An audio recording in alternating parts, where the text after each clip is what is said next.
Agnivesh coaching classes के YouTube channel पर आप लोगों का बहुत बहुत स्वागत है। मैं आज इस वीडियो में आप लोगों को भारत की प्रमुख जनजातियों के बारे में बताऊंगा। साथ ही साथ उनका संबंध भारत के किस राज्य से है इसकी भी हम चर्चा इस वीडियो में करेंगे। देखिए, अगर हम जनजातियों की बात करें तो भारत में 500 से अधिक जनजातियां हैं, लेकिन इस वीडियो में उन्हीं जनजातियों की चर्चा की गई है जो बहुत ही ज्यादा प्रसिद्ध हैं, यानी कि जो कई बार परीक्षाओं में पूछी जा चुकी हैं या पूछे जाने की संभावनाएं बनी हुई है। अगर हम जनजातियों की बात करें तो इनसे कई सारे जो है प्रश्न हमेशा उठते रहते हैं, जैसे कि गोंड जनजाति का संबंध भारत के किस राज्य से है, या पूछ लिया गया बंजारा जनजाति का संबंध भारत के किस राज्य से है, या कभी कभी राज्य का नाम ना देकर दिशाओं का नाम पूछ लेता है। जैसे पूछ लिया गया जैसे मीणा जनजाति कहां पर निवास करती है, या इनका निवास कहां पर है। तो हो सकता है कि ना राजस्थान ऑप्शन दे उसमें, तो पश्चिम, उत्तर, पूरब, दक्षिण या पूर्वोत्तर या पश्चिमोत्तर ऐसे ऑप्शन आपके सामने आ जाए तो हमें इससे डरना नहीं है, सिर्फ हमको हर राज्य के बारे में जानकारी प्राप्त करना है।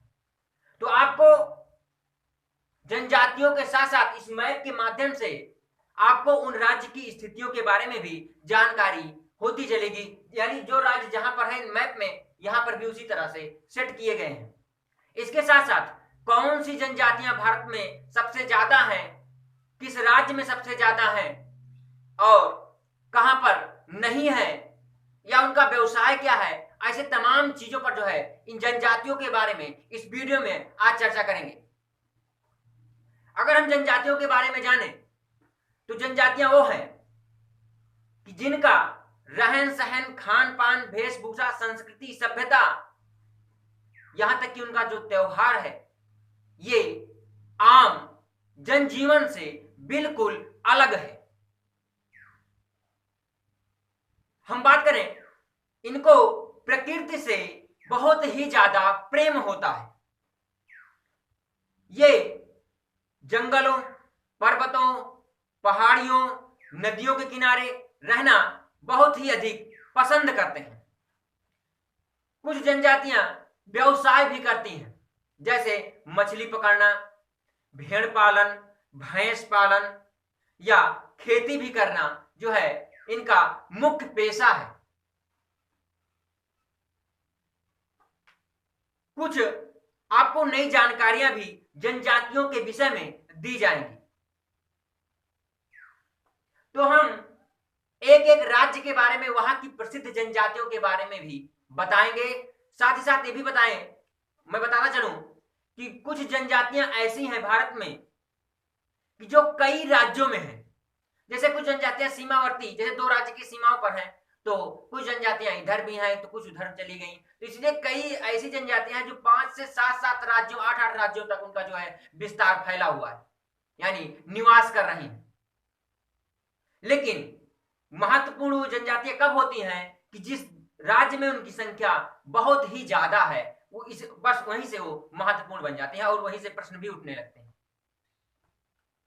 आइए अब हम एक एक राज्य के बारे में चर्चा करते हैं और वहां की प्रसिद्ध जनजातियों के बारे में और उनकी विशेषताओं के बारे में भी जानते चलते हैं। सबसे पहले हम जम्मू कश्मीर, अगर मैप में देखेंगे तो यहीं पर है जम्मू कश्मीर। जम्मू कश्मीर अगर हम राज्य की बात करें तो यहाँ पर बुक्करवाल, कई कई किताबों में बक्करवाल भी लिखा रहता है, सब चीज दोनों चीज एक ही है। बुक्करवाल, गद्दी, गुज्जर और डोगरा यहाँ की जो है प्रमुख जनजातियां हैं, जिनमें से जो है बक्करवाल जनजाति है ये भेड़ पालन करती हैं। पूछ लेगा कि इनमें से कौन सी ऐसी जनजातियां हैं, 4 ऑप्शन में पूछ लेगा कि इनमें से कौन सी जनजातियां हैं जो भेड़ पालन का काम करती हैं, तो बक्करवाल जनजाति ये अपने जीवन यापन के लिए भेड़ पालन का काम करती हैं। और एक बार जब कारगिल का युद्ध हुआ था तो भारतीय सेना की काफी मदद जो है बुक्कर जनजाति ने, बुक्करवाल जो जनजाति है, काफी हद तक ये मदद भी की थी। आइए हम अगले राज्य की बात करें, हिमाचल प्रदेश की। तो यहां पर गद्दी, जद्दा, बक्करवाल, किन्नौर, थारू, भोटिया यहाँ की जो है प्रसिद्ध जनजातियां हैं, जिनमें से ये गद्दी, जद्दा, भोटिया काफी इंपॉर्टेंट है। देखिए बक्करवाल यहाँ पर भी है, लेकिन जम्मू कश्मीर में ज्यादा है। देखिए एक जनजाति का नाम है मधेसिया जनजाति। मधेसिया जो भारत और नेपाल की सीमा पर निवास करती हैं। जब भारत से नेपाल अलग हुआ तो ये जो जनजातियां हैं ये वहीं पर बस गई जहां पर निवास कर रही थी, यानी कि ना ये भारत की रही ना नेपाल की, उन्हीं की सीमाओं पर ये आज भी निवास करती हैं। देखे होंगे आप लोग मार्केट में मोमोज बेचते हुए नजर आते हैं। उनकी आंखें, उनका जो चेहरे का जो बनावट है, लंबाई चौड़ाई, आप देखकर ही बता देंगे कि ये नेपाली है। तो वही है, ये मधेसिया जनजाति के अंतर्गत वो लोग आते हैं। अगले राज्य की हम बात करें, उत्तराखंड राज्य की। उत्तराखंड जो पहले उत्तर प्रदेश में हुआ करता था और ये अलग हो गया। यहाँ की जो प्रमुख जनजाति है थारू, बुक्सा, भोटिया और जौनसारी यहाँ की प्रमुख जनजातियां हैं, जिनमें से थारू, बुक्सा काफी इंपॉर्टेंट है। उत्तर प्रदेश और गोवा भारत के दो ऐसे राज्य हैं जहां पर नाम मात्र बस जनजातियां हैं, और जिनमें से खरवार, गोंड, थारू ये उत्तर प्रदेश की प्रमुख जनजातियां हैं, और ये भारत के जो है उत्तर प्रदेश के जो है पश्चिमी क्षेत्रों में जो है इनका निवास है। पहले जब उत्तराखंड में ही था तो ये जनजातियां जो ये सब उत्तराखंड में थी वही उत्तर प्रदेश में आती थी, लेकिन जब अलग हुआ तो ये जनजातियां उत्तराखंड में चली गई कि मतलब यहाँ से पलायन नहीं कर गई, लेकिन वहीं पर थी ही, अलगाव की वजह से वो आज उत्तराखंड की मानी जाने लगी। आइए हम बात करें अगले राज्य सिक्किम राज्य की। तो यहाँ की जो सबसे प्रसिद्ध जनजाति है वो है लेप्चा। पेपर में आ चुका है, लेप्चा जनजाति का संबंध भारत के किस राज्य से है? तो सिक्किम राज्य से।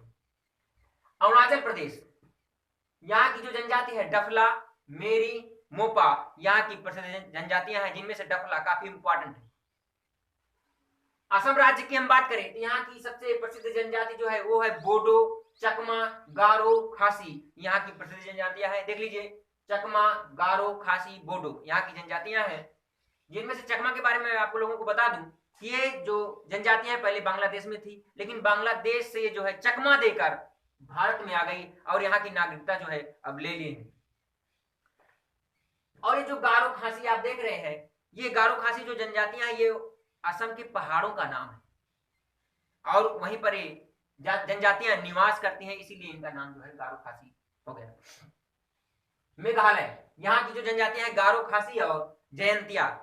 अगर गारो, खासी, जयंतिया इनके बारे में पूछता है तो मेघालय, क्योंकि यहाँ पर ये ज्यादा संख्या में निवास करती हैं। और असम में बोडो और चकमा काफी, लेकिन है गारो, खासी वहां पर भी है, लेकिन इनकी मात्रा जो है कम है। और मेघालय में गारो, खासी, जयंतिया की मात्रा जो है जनसंख्या में जो जैन है ये काफी बड़ी मात्रा में यहाँ पर निवास करती है।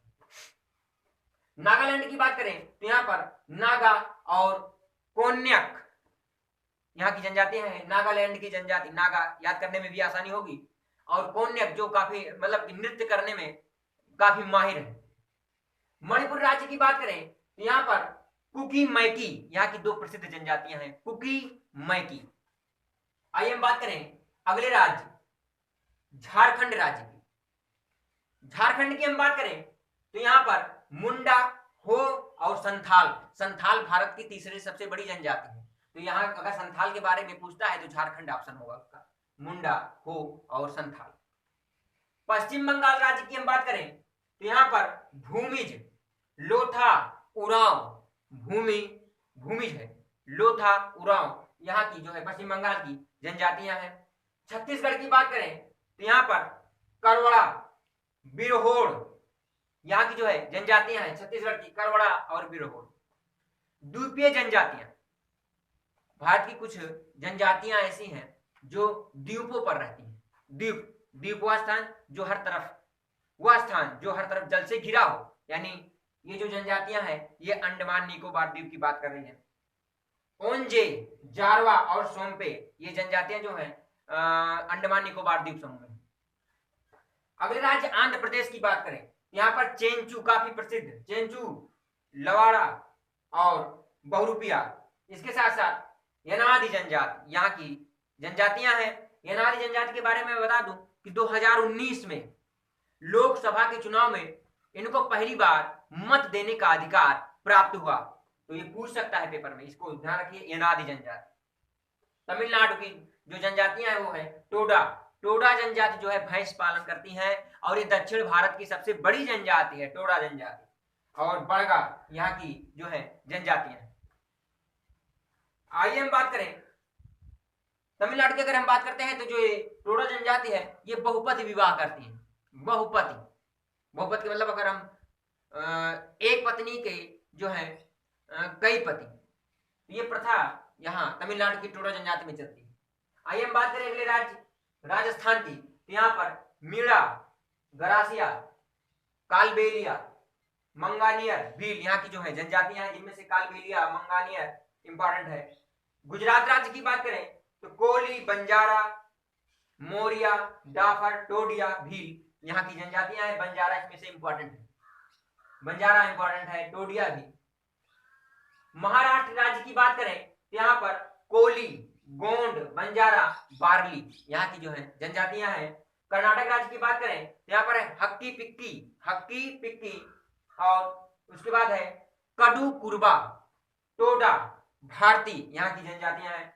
केरल राज्य की बात करें तो यहाँ पर पनियान, काफी इंपॉर्टेंट, पनियान जनजाति, मोपिला, नायर और कादर, कादर भी इंपॉर्टेंट जो है जनजाति है केरल राज्य की। आइए हम बात करें मध्य प्रदेश राज्य की। तो अगर मध्य प्रदेश की बात करें तो यहाँ पर भारत में सबसे ज्यादा जनजातियां निवास करती हैं। कोल, भील, बैगा, सहरिया, लंबाडा और गोंड। लंबाडा कहीं कहीं पर लंबाडी ऐसे लिखा रहता है, तो लंबाडा लंबाडी एक ही है। गोंड यहाँ की जो है प्रसिद्ध जनजातियां हैं। आइए अब हम इनके साथ कुछ फैक्ट्स के बारे में जानते हैं, कुछ इंपॉर्टेंट चीजों के बारे में पढ़ते हैं। देखिए अगर हम बात करें यहाँ से कि भारत में जो जनजातियां हैं उनकी जो विशेषताएं हैं कुछ जान लीजिए। सबसे ज्यादा श्रृंगार कौन सी जनजातियां करती हैं? तो बंजारा, बंजारा जनजाति सबसे ज्यादा श्रृंगार करती हैं। और कहा जाता है कि कंघी का जो आविष्कार हुआ यही बंजारा जनजातियों के माध्यम से हुआ। आइए अगले पॉइंट की बात करें। गोदना प्रिय यानी टैटू जो बनवाते हैं, टैटू शरीर में, हाथ में, गालों पर और क्या कहते हैं पैरों में, पेट पर, ये जो है गुदना बनवाते हैं वो है गोंड जनजाति। काफी नाम से ही इन जो यहाँ पर भी गा है और यहाँ पर इनकी जो जनजातियां हैं इसमें भी गा है, तो इसलिए याद करने में आसानी होगी। गहना प्रिय यानी जो ये जनजातियां गहने, कौन सी जनजातियां? भील जनजाति जो है गहनों, गहनों को मतलब बहुत ही उनको प्रिय लगता है। और कहा जाता है कि अपने कपड़ों में भी शीशे, छोटे छोटे शीशे लगवाए रहते हैं चमकने के लिए। तो गहना प्रिय जो जनजाति है वो भील है। आइए हम बात करें महत्वपूर्ण पॉइंट पर। देखिए भारत की कुल जनसंख्या का 8.6% जनजातियां भारत में निवास करती हैं। मतलब कि 8.6% भारत में जनजातियां ही हैं। सर्वाधिक जनसंख्या जनजातियों वाला राज्य जो है, मतलब सबसे ज्यादा जनसंख्या जो जनजातियों की सबसे ज्यादा जनसंख्या किस राज्य में है? तो वो है मध्य प्रदेश और महाराष्ट्र में। मध्य प्रदेश पहले नंबर पर, दूसरे नंबर पर महाराष्ट्र। जनजातियों की सर्वाधिक प्रतिशत जनसंख्या वाला राज्य, मतलब कि ये तो हो गया कि सबसे ज्यादा मध्य प्रदेश में पाई जाती है लगभग 21% तक। लेकिन अगर जनजातियों की सर्वाधिक प्रतिशत मतलब कि कितने प्रतिशत वहां पर है, तो सबसे ज्यादा मिजोरम में 94%, यानी वहां की लगभग आबादी जनजाति है। तो मिजोरम में जनजातियों की सर्वाधिक प्रतिशत वाला केंद्र शासित प्रदेश, मतलब कौन सा ऐसा केंद्र शासित प्रदेश है जहां पर सबसे ज्यादा क्या कहते हैं जनजातियां हैं? तो लक्षद्वीप में यहाँ पर भी 94%। यानी देखिए प्रतिशत निकालने से मध्य प्रदेश की संख्या कम नहीं हो जाएगी। ये कहने का मतलब है मध्य प्रदेश में सबसे ज्यादा निवास करती हैं, यहाँ पर भी निवास करती हैं लेकिन मध्य प्रदेश से कम। लेकिन प्रतिशत जब देखा जाएगा वहां की पूरी जनसंख्या का, तो अधिकांशता वहां पे जनजातियां हैं, ये बात इसमें कह रहा है। आइए हम बात करें अगले पॉइंट की। जनजातियों की न्यूनतम जनसंख्या वाला राज्य यानी नाम मात्र जो वहां पे जनसंख्या जनजाति है, तो वो है गोवा और यूपी। यहाँ पर जो है बहुत कम मात्रा में जो है जनजातियां पाई जाती हैं। भारत में सर्वाधिक जनसंख्या वाला जनजातीय समुदाय, अगर ऐसे प्रश्न आता है कि भारत में सर्वाधिक जनसंख्या वाला जनजातीय समुदाय कौन सा है, तब तो होगा गोंड। और ये पूछता है भारत में सबसे ज्यादा, सबसे बड़ी मात्रा में कौन सी जनजाति पाई जाती हैं या कौन सी जनजाति पाई जाती है, तो है भील। लेकिन अगर समुदाय, गोंड इसलिए ज्यादा हो जाता है क्योंकि इनका समुदाय जो है कई भागों में या कई टुकड़ों में बट चुका है, इसलिए इनकी संख्या ज्यादा होती है। तो समुदाय के हिसाब से पूछेगा तो गोंड, अगर समुदाय के हिसाब से नहीं पूछता है तो भील सबसे बड़ी जो है जनजाति है। उसके बाद तीसरे नंबर पर संथाल, जो झारखंड की जनजाति है। पंजाब, हरियाणा, दिल्ली, चंडीगढ़ में जनजातियां नहीं पाई जाती हैं। हो सकता है पूछ, लेकिन इनमें से कौन सा ऐसा राज्य है जहां पर जनजातियां नहीं पाई जाती हैं? तो पंजाब, हरियाणा, दिल्ली, चंडीगढ़ में से कोई एक राज्य हो सकता है। अगला पॉइंट है, किसी भी जनजातीय समुदाय को अधिसूचित करने का अधिकार किसके पास है? अभी आ जाए प्रश्न कि